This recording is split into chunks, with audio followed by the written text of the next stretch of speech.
tous accueillis par la foi. Amen. Celui qui est parfait, c'est Jésus. Amen. Et ce soir, cette réunion encore, on l'a fait par la foi. Et que Dieu soit béni et glorifié. Amen. On va écouter notre frère Vaquitou nous chanter des cantiques. Et puis après, il y a les frères qui seront là. Je vais en profiter, les frères Steve. Il nous chantera un cantique, on lui aura un témoignage. Mais ce soir, ce sera l'ancien monoclobome qui fera la réunion. Et je suis sûr qu'il y a le mot de Dieu. Amen. Que Dieu soit béni. Amen. Jésus a posé son regard sur nous. Oh, quel amour il a eu à la croix. C'est pour cela que je veux le suivre. Gloire à Dieu. Car lui il a donné sa vie pour nous. Jésus a posé son regard sur nous. Oh, quel amour il a eu à la croix. C'est pour cela que je veux le suivre. Car il a donné sa vie pour nous. Je ne pourrai jamais le remercier. Jésus est vivant. Jésus est présent. Je sais qu'un jour il viendra me chercher. Jésus est vivant. Jésus est présent. Je sais qu'un jour il viendra me chercher. Sur les nuées, pour l'éternité. Sur les nuées, pour l'éternité.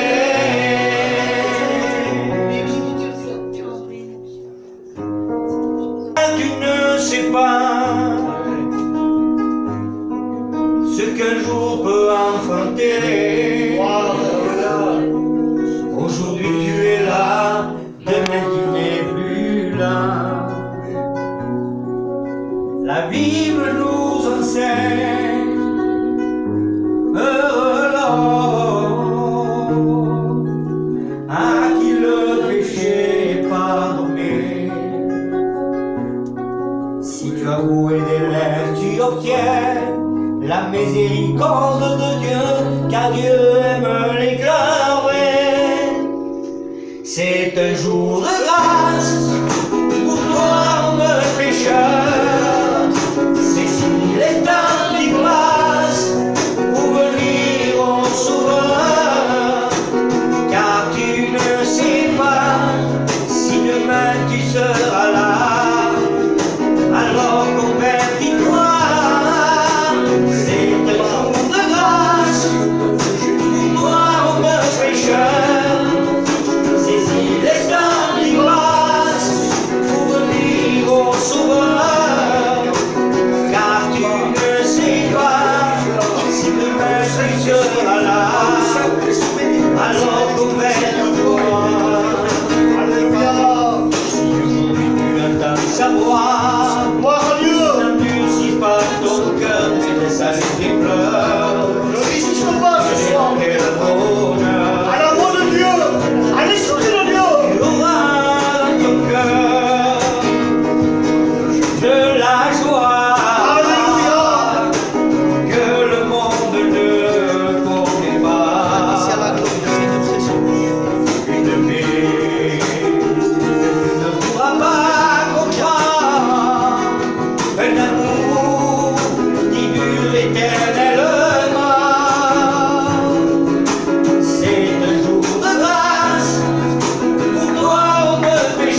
Amen.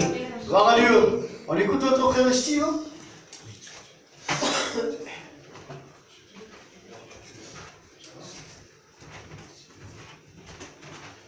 Gloire à Dieu. Quand je suis rentré ici, j'ai dit, quel beau petit local. Mais le Seigneur a dit, dans mon cœur, c'était comme ça. Tu l'as vu petit, mais à mes yeux, il est grand. Amen. À mes yeux, il a une valeur, parce que j'ai payé l'église. Je vais vous donner quelques mots de mon témoignage. Je ne suis pas né chrétien, et j'ai appris très vite que le monde n'est pas là pour vous faire de cadeaux, mais que vous pouvez vous lever très jeune, en pensant à tout, sauf à mourir, et que vous pouvez vous retrouver vite fait, dans un très mauvais jour. Un cousin à moi était venu pour me chercher, il était venu me dire, viens moi, on va amener la moto au garage, et puis je me suis réveillé 2 jours après. J'avais été dans le coma, mes jours avaient été en danger. Le médecin avait pu voir mon père, quand on est rentré à l'hôpital le premier jour, il avait pu lui dire comme ça, Monsieur Baliardo, votre fils, s'il passe la nuit, alors ce sera un miracle. Il a les poumons de perforés, il a le foie brisé, il a le pancréas de touché, les côtes cassées, il a un traumatisme crânien, et s'il s'en sort, ce sera vraiment un miracle. Ils avaient appelé un professeur de Lyon qui devait venir m'opérer, et quand ce professeur a pu voir les résultats, il avait peur de toucher, d'intervenir, parce que pour lui c'était trop dangereux. Il n'y a jamais eu d'intervention, mais ce que je sais, c'est qu'il y a eu l'intervention divine. Amen. Le lendemain, j'étais sorti de l'hôpital, et puis je continuais une vie. C'est pas pour cela que ma famille, c'est pas pour le miracle que Dieu avait fait, que nous avons donné notre cœur à Dieu. J'ai grandi dans l'angoisse, j'ai fondé un foyer dans l'angoisse, j'ai continué à vivre jusqu'à l'âge de 27 ans dans l'angoisse, parce que j'avais peur d'éteindre la lumière chez moi. J'avais peur de mourir d'un coup. J'avais pris conscience ce jour-là que je n'étais pas éternel et qu'un jour il allait falloir que je rende l'âme et que ça allait être fini. Alors j'ai grandi avec cette angoisse dans mon cœur. Et puis l'angoisse, ce n'est pas les soucis. Quand on a des soucis, on est inquiet. Mais l'angoisse, elle vous empêche de manger. L'angoisse, elle vous empêche de dormir. L'angoisse, elle vous fait vivre à 200 à l'heure, j'ai envie de dire. Vous pensez toujours à quelque chose, mais cette angoisse, elle vient là, elle vous prend. Et d'un coup, vous pleurez, vous ne savez pas pourquoi vous pleurez. Et voilà que j'ai continué à vivre des années comme ça. J'ai essayé de faire passer ça avec le respect que je vous dois, avec de la drogue, avec toutes sortes de choses.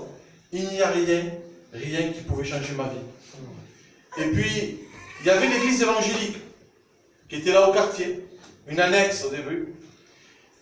Et quand j'ai vu cette première annexe qui s'est montée au quartier, moi j'ai pris une bombe à peinture avec un cousin à moi et j'ai marqué sur l'église le numéro de la lettre. Je disais, avec le respect que je vous dois, c'est tout ces gens-là, sauf des gens de Dieu. Je ne voulais pas entendre parler de Dieu à cette époque-là.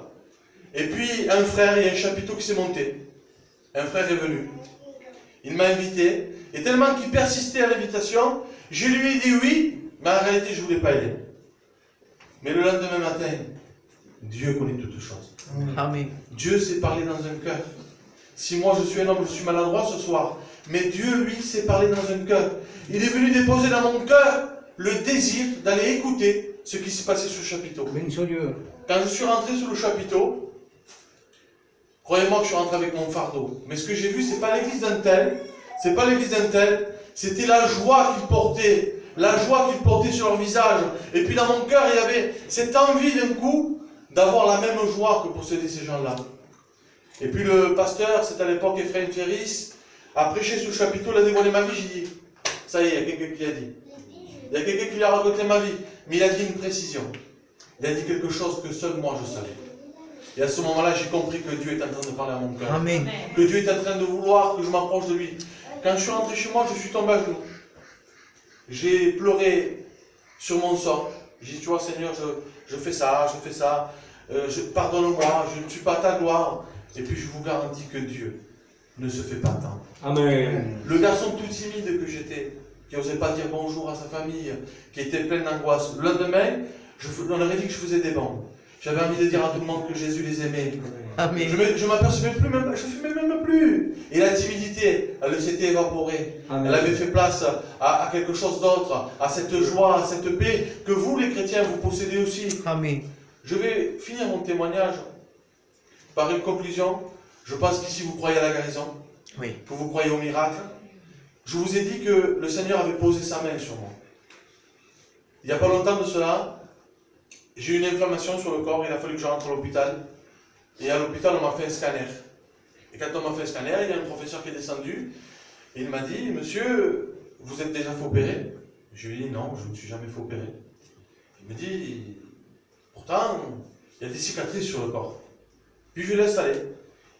On m'a refait des examens dans la journée. Et puis vient un autre professeur, c'était une dame. Elle me dit, vous vous êtes fait opérer, monsieur? Je lui ai dit non, mais j'ai dit maintenant, ça fait la deuxième fois que vous me dites ça. Donc dites-moi pourquoi vous me demandez ça, madame. Je me fais du souci. Elle me dit non, parce que vous avez des cicatrices sur le poumon, sur le foie. Seigneur Jésus. Vous avez des cicatrices. À tous les endroits qu'elle me disait, c'était des endroits qui s'étaient cassés quand j'avais eu mon accident 10 ans auparavant. Il n'y avait pas eu d'intervention, mais j'ai eu la confirmation qu'il y avait l'intervention de Dieu. Alléluia.